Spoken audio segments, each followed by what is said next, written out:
চাহিদা যোগানের সাধারণ তত্ত্বে চলে না রাজধানীর নিত্যপণ্যের বাজার। আবারও এর প্রমাণ দিল কারফিউর মতো বিশেষ পরিস্থিতিতে, যে সময় একই সঙ্গে কমেছে পণ্যের সরবরাহ ও চাহিদা, তারপরও নানা অজুহাতে দাম বেড়েছে কল্পনাতীত। সংকটকালে দেয়া আড়ত মালিকদের হিসাব বলছে 25 থেকে 50 পয়সা ট্রাক ভাড়া বৃদ্ধি পেলে পণ্য মূল্য বাড়িয়ে দেওয়া হয় 20 থেকে 40 টাকা। এমনিতেই মাসের পর মাস ধরে উচ্চমূল্যস্ফীতির জাতাকলে পৃষ্ঠ সাধারণ মানুষ।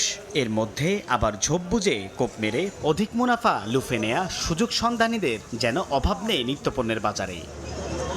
বছর জুড়ে কারণে অকারণে অযৌক্তিক দামে পণ্য কিনতে অভ্যস্ত ভোক্তারাও যেন হাঁপিয়ে ওঠে মাঝে মাঝে। আমাদের মধ্যবিত্ত যে আমরা চলতেই কষ্ট হয়। এত দাম ঢাকায় থাকার মতন আর সিচুয়েশন নাই। সিন্ডিকেট, গঞ্জাম, গাড়ি আসতে পারে না, নানান অজুহাত। চাহিদা যোগানের অর্থনীতির সাধারণ সূত্র মতো যে বাজার চলে না, প্রতিনিয়ত ওঠা এমন অভিযোগ যেন আরও হয় যে কোনো সংকট ক্রান্তিকালে, যখন বাজারের ধাপে ধাপে মৌকা মারার তালে থাকে মানুষের প্রয়োজনকে জিম্মি করা অসাধু চক্র।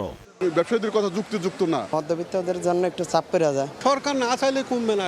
ভোক্তাদের দাবির পক্ষে যুক্তিও রয়েছে। কারফিউ চলাকালে পণ্যের সরবরাহ কমার সঙ্গে কমেছে চাহিদাও। বিক্রেতাদের বেচা কেনার নাজেহাল অবস্থা সেই প্রমাণ দিলেও দাম বৃদ্ধির স্পষ্ট কোনো যুক্তি নেই ভোগ্যপণ্যের বাজারে। কারণ আড়ত মালিকদের কথাতেই বোঝা গেল ট্রাক ভাড়া কেজিতে 25 থেকে 50 পয়সা বাড়লে সেই ধাক্কায় 1 কেজি সবজির দাম বেড়ে যায় 20 থেকে 40 টাকা, যে হিসাব মেলে না বাজার অর্থনীতির কোনো তত্ত্বে।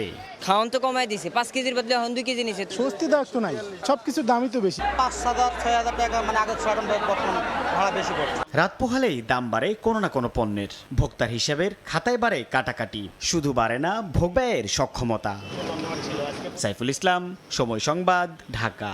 4 দশক ধরে আপনার ফাইন্যান্সিয়াল পার্টনার আইডিএলসি।